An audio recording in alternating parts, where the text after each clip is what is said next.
perhatian publik atau elit politik terhadap bahaya konflik atau ketegangan di Laut Cina Selatan menurut saya baru bersifat temporer, parsial, dan tidak berdaya jangka panjang. Nah, ini yang menurut saya agak mengkhawatirkan. Green zone ini sudah lama berlangsung, tetapi dengan keawaman saya kok saya melihat kok belum ada strategi yang komprehensif ya.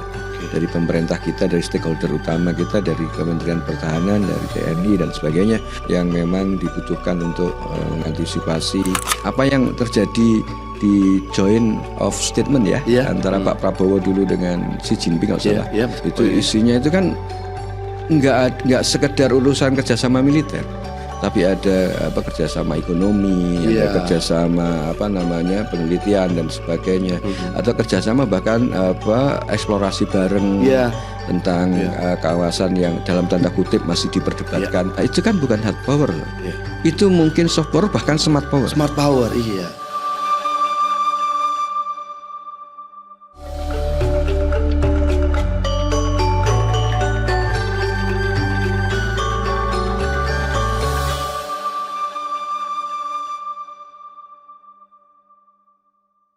Assalamualaikum warahmatullahi wabarakatuh.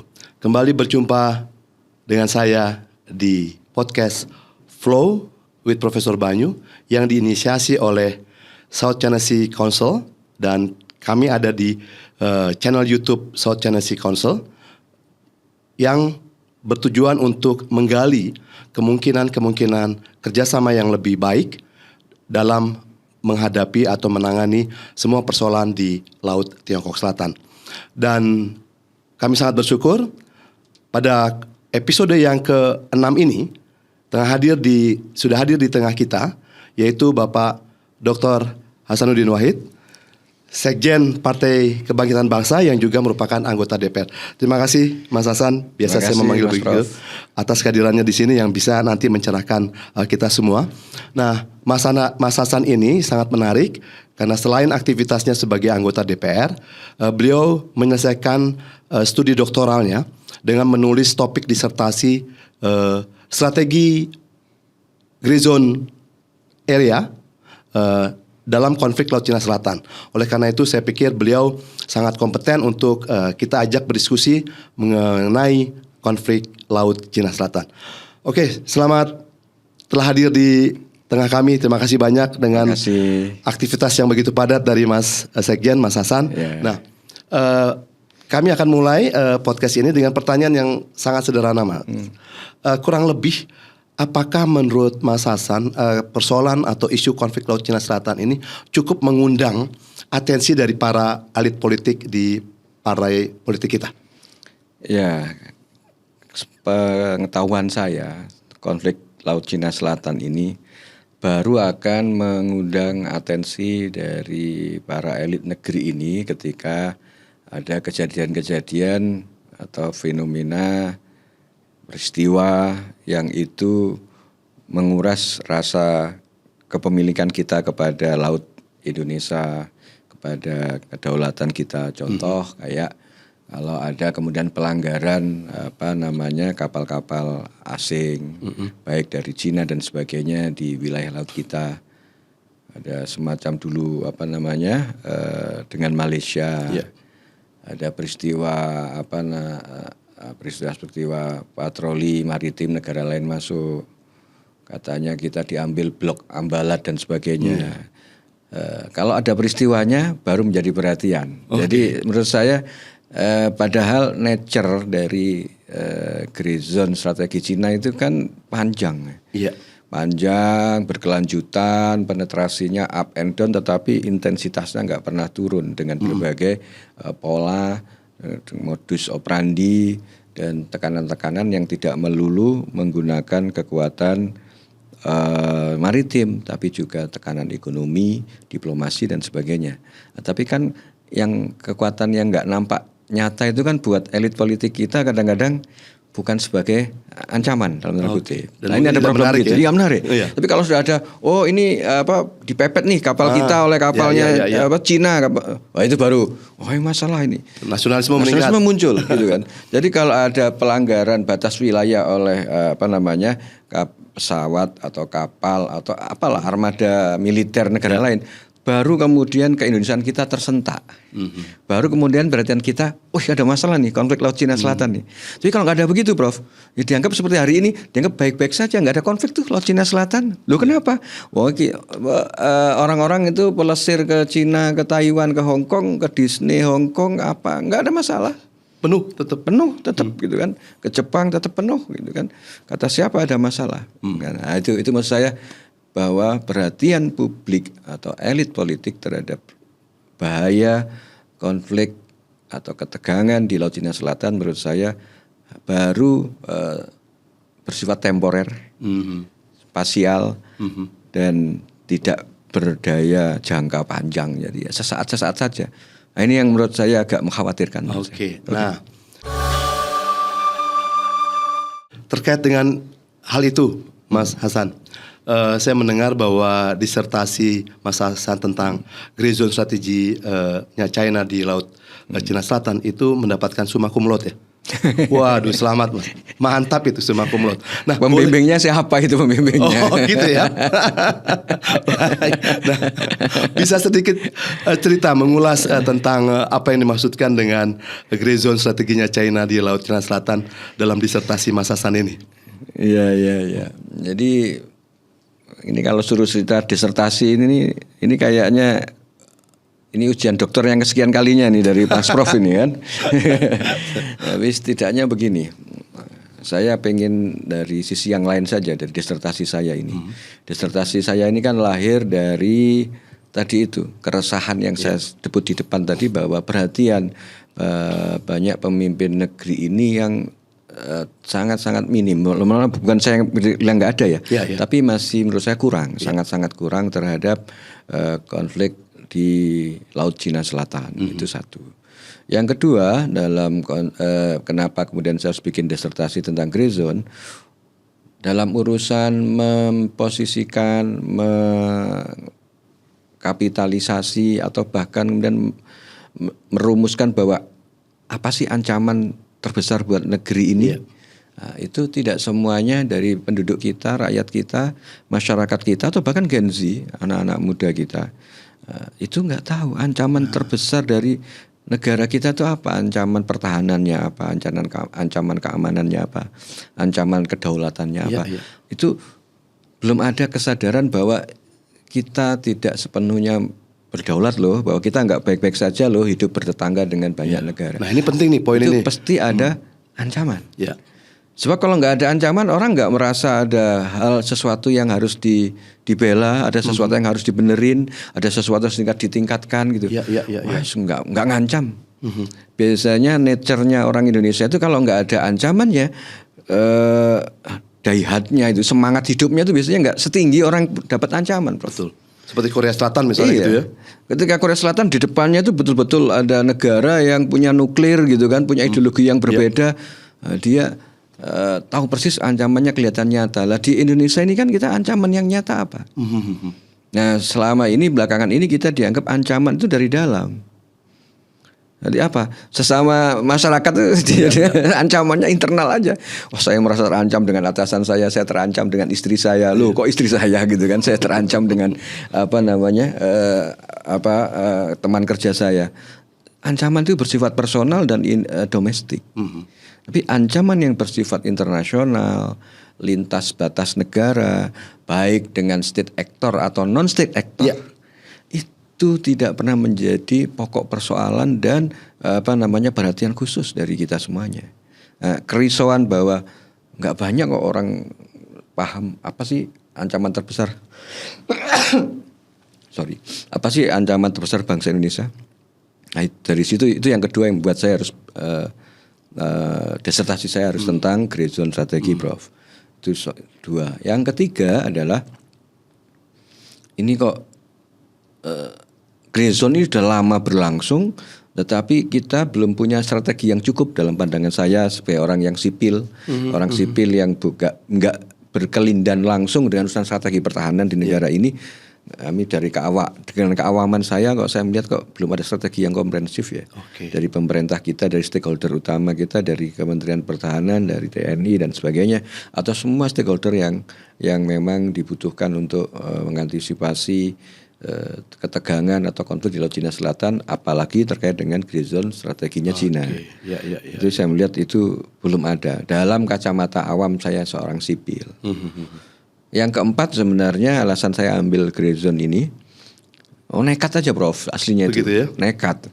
Ini kalau nggak ada yang ngomong ini, nggak ada yang ambil disertasi ini, maka mata dan telinga serta perhatian rakyat Indonesia atau pemangku pengambil kebijakan pertahanan, keamanan atau pengambil kebijakan secara umum di negeri ini nanti tidak akan memberikan perhatian yang khusus dan penuh secara intensif, komprehensif dan dalam jangka waktu baik pendek, menengah atau panjang. Jadi nekat aja. Ini kalau nggak buat disertasi tentang grey zone, kita tidak akan tahu betapa ancaman grey zone itu tinggi. Betapa ada ancaman yang persis di depan real kita, ya, di depan mata. Real gitu. Kemudian juga orang-orang yang tidak tahu urusan pertahanan ya anggaran militer nggak usah naik kok, nggak ada ancamannya. Kita nggak mungkin perang deh, nggak mungkin Indonesia perang. Nah, karena itu kemudian nggak perlu ada naikin anggaran militer, nggak perlu ada modernisasi alutsista. Kenapa? Para sipil ini nganggap nggak ada ancaman, nggak ada perang kok. Nah ini yang Mas mencoba untuk memposisikan kembali bahwa sebetulnya ancaman yang bersifat hibrida tadi itu ada di depan mata kita ya, di Laut Cina Selatan.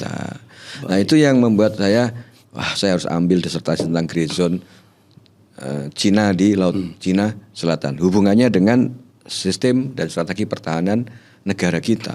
Sebab kalau nggak saya ambil, itu nanti perhatian yang saya sebut tadi itu, terus kemudian hal-hal lain yang sangat penting untuk meningkatkan sistem postur pertahanan kita juga nggak akan jadi perhatian. Yang berikutnya juga kita nganggap ini kita sedang baik-baik saja. Padahal sejatinya dengan adanya konflik di Laut Cina Selatan dan grey zone strategi dalam tanda kutip kita sedang tidak baik-baik saja. Nah itu asal muasal kenapa ambil disertasi ini Prof. Jadi saya belum masuk kepada inti disertasi ini. Tapi saya pengen ngasih gambaran bahwa ini lebih penting daripada sekedar disertasi itu. Betul. Jadi disertasi hanya pemantik aja. Ini hanya saya buat jadi pemantik aja. Mungkin isinya buat orang ini apa disertasi apa. Tapi bukan saya bukan sekedar isinya. Tapi ada kehadiran dia.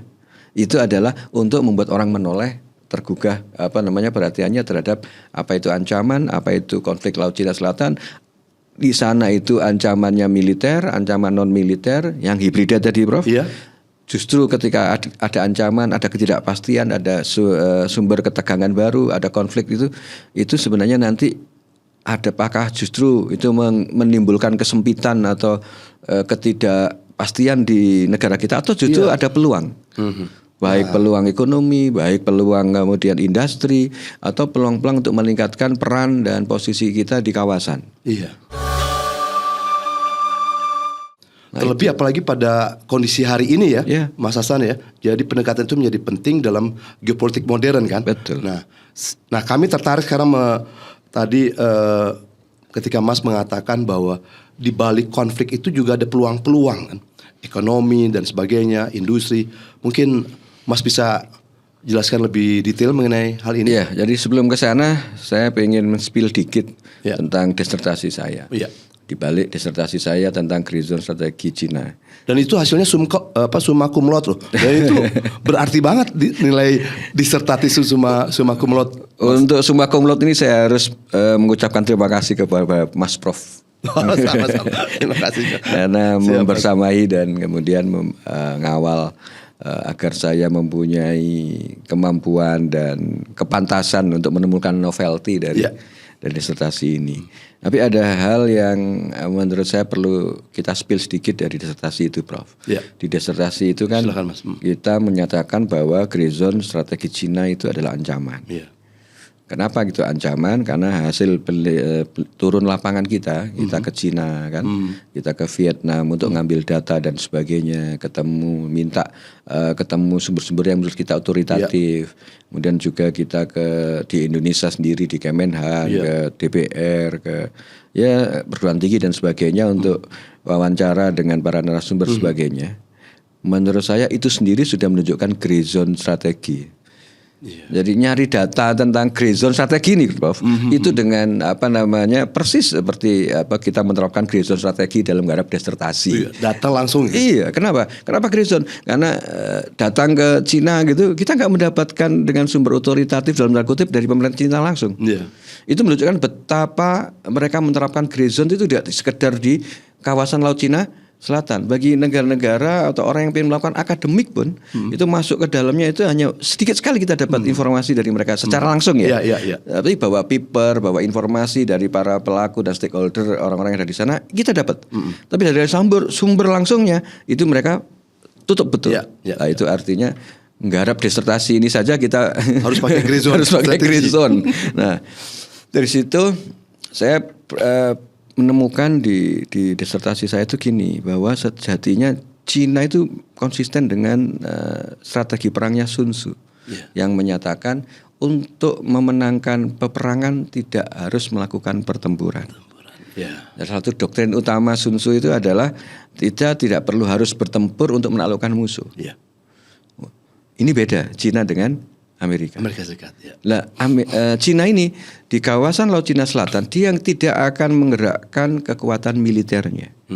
Sebab begitu dia menggerakkan kekuatan militer di kawasan Laut Cina Selatan, itu bukan saja negara-negara di sekitar kawasan Laut Cina Selatan yang akan ikut berantem. Tapi pasti Australia ikut berantem, Indo-Pasifik, Amerika ikut berantem, negara-negara yang didukung Commonwealth itu juga akan ikut berantem. Ini sangat-sangat merugikan buat Cina. Kalau orang Cina kan pinter, lah ngapain saya harus berantem, mengeluarkan biaya yang besar untuk membiayai perang. Kalau hanya dengan gray zone saja saya bisa menarik keuntungan dalam baik jangka panjang, jangka pendek, secara kedaulatan, secara kawasan, secara militer, bahkan secara ekonomi. Ngapain saya kemudian perang kayak Amerika sama Israel di Iran? China lebih smart kalau gitu ya. Cina lebih smart. Artinya kenapa ini begini dia pakai gray zone. Gray zone itu strategi di atas rata-rata lah kira-kira. Mantap.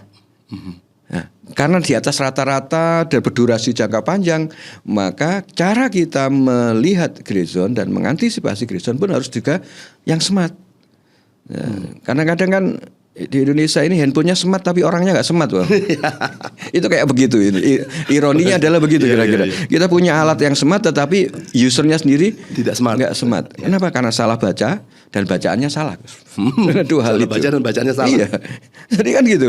Salah baca deh. Wah, ada gray zone strategi. Wah, apa ini? Dia salah baca. Gray zone segitu-gitu doang. Tapi coba Prof, saya ini saya selalu saya belum masuk ke inti masalah disertasi saya. Dan mohon maaf ini panjang lebar, nanti mau di-cut yang mana terserah Prof. Tapi kalau sudah ngomong Laut Cina Selatan dengan gray zone itu nggak bisa dihentikan saya ngomong itu problemnya. Gini Prof. Nanti kita tambah lagi episodenya. Iya. Gray zone strategi yang dilakukan Cina di kawasan Laut Cina Selatan. Meskipun kita bukan state claimant ya, bukan orang yang dalam konteks 9 dash line atau 10 dash line itu bersentuhan langsung dengan Cina. Tetapi apa yang mereka lakukan di situ itu akan memaksa seluruh negara-negara di kawasan Laut Cina Selatan untuk kemudian melakukan langkah-langkah antisipasi. Langkah-langkah antisipasi. Bukan sekedar untuk biar kita tidak kena amuk dalam kutip imbas dari gray zone strategi, tapi lebih dari itu kemudian adalah apakah yang dilakukan Cina itu menggeser postur strategi pertahanan masing-masing negara. Nggak tahu kenapa ini kok harus saya nyatakan, karena sebenarnya begini Prof. Kalau ada perubahan fisik, maksud saya fisik itu kan ini ada gray zone nih. Mereka ada polisi maritim, ada nelayan milisi-milisi yang dibersenjatai. Kemudian mereka melakukan patroli, kemudian masuk ke area-area yang masih dalam debatable. Ini punya Cina, lautnya Cina apa lautnya Filipina. Ini lautnya tentang utara atau lautnya mereka. Mereka melakukan intensitas seperti itu. Mereka bikin pulau buatan. Mereka bikin penambahan armada nelayannya untuk ngeruk biota laut di bawah dan sebagainya. Itu kan membuat kita semuanya, Cina begini ya, wah gua nggak bisa begitu. Nah itu yang kemudian muncul kecemasan. Ketika muncul kecemasan, ada perubahan fisik kayak begitu. Kan respon Filipina dengan Brunei, dengan Malaysia, dengan Thailand atau Vietnam, dengan Indonesia kepada Laut Cina Selatan, kepada Green Zone strategi Cina kan beda-beda. Betul. Tapi Prof lihat, apakah ada di antara di kawasan negara Laut Cina Selatan menginginkan konfrontasi militer dengan Cina? Nggak ada. Ketika itu nggak ada, maka di dalam disertasi saya nyatakan bahwa kita tidak serta-merta bisa menghadapi Green Zone strategi Cina ini dengan hard power saja, dengan kekuatan militer saja. Nggak cukup, sangat-sangat nggak cukup. Kenapa? Malah justru mungkin akan menimbulkan dampak yang sangat negatif ya. Kalau yang negatif, dan mohon maaf, kalau apple to apple nggak ada negara di ASEAN ini yang sanggup menandingi kapasitas militer Cina dong. Kalau jujur loh ya. Iya betul. Siapa? Mau Singapura, mau Indonesia, nggak apple to apple. Nah, itu karena nggak apple to apple, maka hard power itu tidak bisa digunakan untuk menyelesaikan Green Zone strategi. Karena itu disertasi saya itu, hard power penting, tapi dia not the only one, bukan satu-satunya. Perlu kemudian naik kelas di soft power. Soft power ini tidak mengandalkan kekuatan militer, tapi di situ ada kerjasama ekonomi, ada hal-hal yang bisa kita lakukan seperti diplomasi dan sebagainya, sesuatu yang di luar militer. Apa yang terjadi di joint of statement antara Pak Prabowo dulu dengan Xi Jinping kalau salah. Awal-awal Pak Prabowo jadi presiden kan bikin joint statement antara pemerintah kita dengan pemerintah Cina. Jadi di mana kalau kita lihat 9 atau 10 itu Prof ya. Itu isinya itu kan enggak sekedar urusan kerjasama militer, tapi ada kerjasama ekonomi, ada kerjasama penelitian dan sebagainya, atau kerjasama bahkan eksplorasi bareng tentang kawasan yang dalam tanda kutip masih diperdebatkan batas-batas wilayah dan sebagainya, kerjasama eksplor bareng wilayah laut yang itu bisa menguntungkan tidak saja buat Cina tapi juga buat Indonesia. Nah, itu kan bukan hard power, itu mungkin soft power bahkan smart power. Nah, apa yang dilakukan Presiden Prabowo dengan melakukan langkah seperti itu menunjukkan bahwa nggak cukup hard power, juga nggak cukup soft power, bahkan smart power. Nah, 3 hal ini yang menjadi temuan disertasi saya untuk menyatakan bahwa untuk mengatasi dan mengantisipasi Cina, Green Zone strategi Cina ini, kita perlu menggabungkan 3 dimensi strategi baik dari sisi hard power, soft power, dan smart power. Tapi bukan sekedar itu, tapi ada jangka waktunya. Kenapa? Karena nature dari ancaman dari Green Zone ini juga yang bukan saja hibrida, tapi ini ngajak maraton Cina ini, Prof. Kalau ibarat kita lari, ini bukan sprint, Prof. Ini maraton. Jadi harus mengatur nafas ya? Iya, kalau maraton ini kan panjang nih. Harus punya ngatur nafas, endurance, kemudian ini pada saat apa saya harus lari cepat gitu kan, mana harus diperlambat gitu. Itu karena ini jangka panjang dan maraton, maka hard, soft dan smart power kita itu juga harus berjangka waktu. Ada tahapannya, ada pendek kayak apa, menengah ada apa, panjang kayak apa. Karena hanya itulah yang bisa mengatasi Green Zone strategi. Dengan cara itu juga kita juga ngajak Cina berlari maraton gitu kan. Tapi ingat, namanya lari maraton, Prof. Kalau lari maraton nggak berhadapan-hadapan, Prof. Berdampingan. Tinggal cepat siapa yang nyampe di garis finish. Yang lebih tahan ya. Betul, bukan siapa paling kuat, Prof. Tapi siapa yang paling cepat dan kemudian memanfaatkan potensi dirinya untuk sampai garis finish. Persis. Itu kalau dibikin matriks menarik sekali tuh. Wah, kalau bikin matriks itu jagonya profesor yang bikin matriks itu. Kalau saya ini anggota DPR, sekjen partai sipil itu nggak punya kesanggupan sampai sedetil itu. Tapi setidaknya bahwa menyelesaikan grey zone tidak pakai strategi pertandingan kayak volley, basket, sepak bola, nggak bisa, Prof. Karena berhadapan nih. Kalau cara sepak bola butuh striker, butuh penjaga gawang, butuh back, butuh mentekel dan sebagainya. Berdarah-darah, Prof. Lebih baik, ayo kita lari maraton. Berdampingan. Prof. Jadi lu pakai grey zone, gua pakai hard, smart dan soft power yang berjangka waktu, tapi kita akan tiba di garis finish duluan lu atau saya. Nah kan tinggal itu saja. Tapi kan tidak akan ada menjadi konflik militer, tidak menjadi kemudian kita harus cemas gitu, dan kita tidak akan lihat ke sebelah terus. Oh ini tambah membesar nih Cina, tambah besar enggak? Kita konsentrasi ke garis finish. Depan. Nah, menurut saya ilustrasinya kayak begitu deh, Prof. Menarik itu, sangat menarik sekali, Mas. Nah, jadi kalau seperti itu, ini kan kita berarti sebuah langkah yang dilakukan Presiden Prabowo itu cerdas sekali ya ketika kita mengajak maraton, lebih menunjukkan pada hal yang sifatnya positif, konstruktif, ketimbang harus tempur-tempuran gitu ya, Mas. Betul. Nah, itu yang mungkin perlu disadari bukan saja oleh pihak domestik kita, tapi juga mungkin pihak ASEAN ya, Mas ya. Iya. Jadi kalau mau jujur memang Presiden kita ini matang lah geopolitiknya itu. Pak Prabowo ini matang geopolitiknya. Tinggal anak buahnya sematang beliau enggak. Jangan-jangan ini presidennya hebat, anak buahnya yang enggak hebat gitu kan. Kalau kita punya presiden matang geopolitik tapi punya anak buah enggak bisa menerjemahkan geopolitik presiden dalam kerangka kebijakan baik pertahanan, keamanan atau ekonomi, kasihan presiden.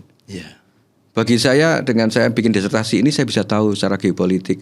Saya seorang sipil, anggota DPR bisa tahu, memang nggak mudah menyelesaikan ini. Pak Prabowo smart dalam konteks itu. Dia tahu hardnya kayak apa, softnya kayak apa, smartnya kayak apa. Sehingga ada joint statement, kemudian beliau aktif kemana-mana. Ini kan presiden kedua Indonesia setelah Gus Dur yang sangat aktif berdiplomasi, mengunjungi sudah lebih dari 49 negara. Baru 1,5 tahun itu sudah 49 negara.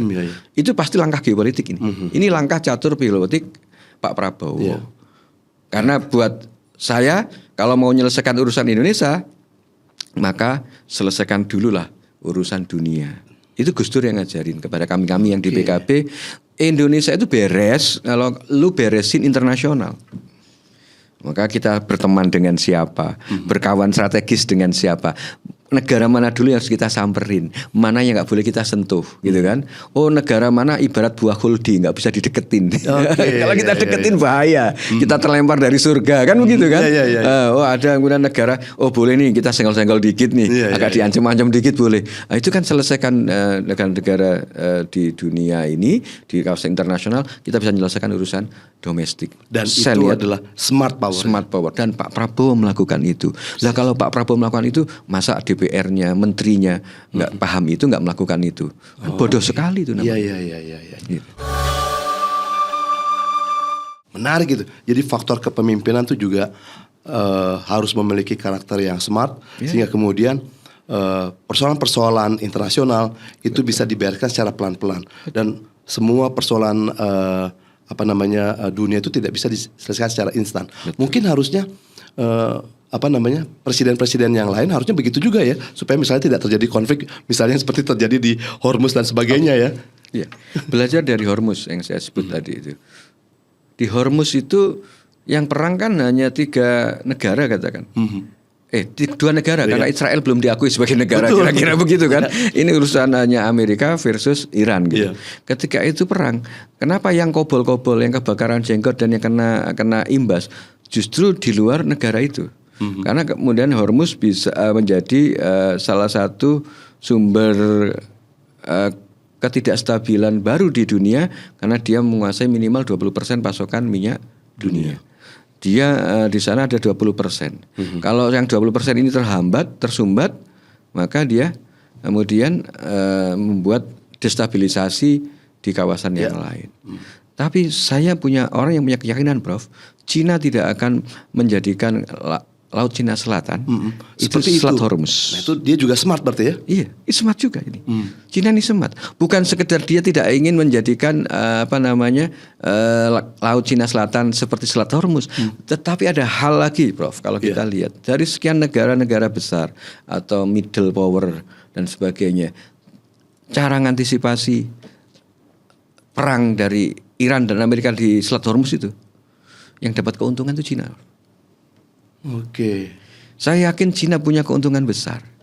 Begitu ada perang dengan Iran, kan dia kemudian melakukan transaksi langsung dong dengan Iran. Ya, di situ dia buka pakai dolar, tapi pakai mata uangnya yuan. Iya, betul. Cina tahu persis bahwa tahun 70-an nama negara-negara Arab ini yang kaya akan minyak itu harus digeser dari sekedar kaya minyak menjadi kaya harta. Tapi hartanya itu harus bentuknya dolar, Prof. Maka namanya negara-negara Timur Tengah terkenal sebagai negara-negara petrodolar. Padahal sebelum dolar mereka pakai pound sterling. Iya, betul. Ya kan, dominasi Inggris kalah dengan dominasi Amerika bertahun-tahun. Dengan adanya Selat Hormuz kemudian ini di Indem ada petro yuan ini. Saya baru mau bilang itu petro yuan. Ya kan, kira-kira petro yuan akan ngomong kepada Bahrain, UEA, Qatar, Abu Dhabi, kepada Riyadh. Untung petro yuan loh daripada dolar. Kalau petrodolar itu masa lalu kira-kira. Masa depan itu petro yuan. Kenapa? Ada jaminan untuk tidak konflik militer. Ada jaminan untuk tidak menghabiskan anggaran Anda di medan perang. Keselamatan jiwa oke, keselamatan negara oke, keselamatan harta Anda oke, ekonomi oke. Kenapa? Karena kami punya konsep petro yuan. Di situ ada jalur sutra abad modern kan. Persis. Ada bor, ada belt dan sebagainya, gitu kan. Yang ditawarkan adalah sama-sama maju secara ekonomi, tetapi tidak ada ancaman militer dan sebagainya. Nah, itu kecerdasan menurut saya smart power grey zone-nya Cina di Selat Hormuz. Persis. Itu grey zone-nya Cina Selat Hormuz. Dia pasti tidak akan bikin di kawasan yang lain. Laut Cina Selatan. Nah, kalau Cina melakukan hal serupa, Prof, berarti kan Indonesia dalam konteks grey zone strategi Cina atau kawasan Laut Cina Selatan atau ketegangan di Laut Cina Selatan, kita harus menjadikan ancaman, ketegangan dan ketidakpastian ini menjadi manfaat ekonomi, sumber ekonomi. Dan itu kalau bisa begitu kita smart. Kita baru smart kalau ketika di mana ada konflik maka di situ ada cuan. Di mana ada ketidakpastian maka di situ ada tentang survival living naik kelas. Lihat orang-orang Madura itu kan. Wah, kalau dia itu survival livingnya tinggi gitu kan. Di mana? Dia tinggal di Jakarta, merantau dari Madura. Bagaimana caranya hidup? Lepas saja orang Madura di pasar atau di tempat keramaian ekonomi, dia pasti bisa hidup. Nggak usah bawa duit loh. Kenapa? Karena orang Madura itu strateginya mesti satu langkah di depan orang, mohon maaf, Tionghoa, orang-orang Cina di Indonesia, etnis Cina. Kenapa? Di mana ada toko Cina, satu langkah di depannya pasti ada toko Madura. Oh iya? Ada orang-orang Madura berdagang. Itu artinya apa? Dia tidak perlu survei. Karena pasti ramai gitu. Karena pasti ramai. Gak mungkin orang-orang Cina berdagang, mau Indomaret, mau Alfamart sebagainya, gak ada survei. Udah survei pasti ini pembelinya tinggi, pasti ini akan orang ini. Dia gak perlu survei, bikin aja lah dia, toko kecil, kelontong atau apa, atau di emperan itu namanya, ya kan? Di depan mart itu, dia juga bikin es teh. Padahal di dalam toko itu ada es teh jualan, tapi dia bikin jualan es teh sebagainya. Nah, itu maksud saya begitu. Jadi dengan konflik Laut Cina Selatan kita berpikir ala Madura lah kira-kira. Kita harus selangkah lebih maju daripada Cina. Nah dalam konteks Laut Cina Selatan kita harus lebih selangkah lebih maju, menjadikan ketegangan, konflik, ancaman konflik di Laut Cina Selatan menjadi mendatangkan keuntungan ekonomis, bahkan keuntungan industri atau hal-hal lain yang itu bisa menaikkan nilai tawar Indonesia di mata internasional dan sekaligus menyelesaikan ancaman grey zone strategi di Laut Cina Selatan. Jadi nyelesain ancaman, mengatasi ketidakpastian, mengatasi atau menghindari konflik militer dengan cara malah kita dapat duit. Wah, itu keren itu, Gus. Iya. Jadi saya ingat iklan sebuah, saya nggak usah sebut nama perusahaannya, menyelesaikan masalah tanpa masalah. Tanpa masalah. Ya. Itu kata kunci dan itu adalah smart ya. Iya, Mas, itu smart. Oke. Baik Mas Hasan, karena kita memiliki keterbatasan waktu juga dan habis ini setelah ini Mas Hasan harus kembali ke DPR. Mungkin kami sudahi dulu. Tapi para pemirsa, ini menarik sekali diskusi kita. Mungkin nanti kita bisa tambah di episode berikutnya karena masih banyak yang bisa kita gali dari disertasi Mas Hasan. Tapi kata kuncinya adalah bahwa kita akan bisa maju kalau memang kita bisa betul-betul smart ya. Jadi smart itu adalah kombinasi smart power, kombinasi dari hard power plus soft power. Jadi ini bukan pilihan, tapi sebuah keharusan bagi semua negara untuk bisa menjadi smart dengan mengkombinasikan secara baik kemampuan hard powernya dan soft powernya. Dan itu sebetulnya sudah dimiliki oleh Indonesia. Tinggal bagaimana generasi berikutnya memiliki kesadaran penuh tentang bagaimana kita mengubah ancaman menjadi peluang dan termasuk juga bagaimana mengubah cara hidup kita agar jauh lebih smart ketimbang hanya menggunakan smart mobile phone atau yang lainnya. Tapi kita betul-betul smart. Demikian para pemirsa yang budiman, semoga episode kita ini bisa bermanfaat dan kita akan ketemu di episode berikutnya. Sekali lagi terima kasih banyak Mas Hasan atas kesediaan waktunya. Yeah. Dan kita akhir dulu pertemuan kita di episode ke-6 ini. Dan jangan lupa saksikan terus episode podcast Flow with Banyu hanya di YouTube channel South China Sea Council. Terima kasih.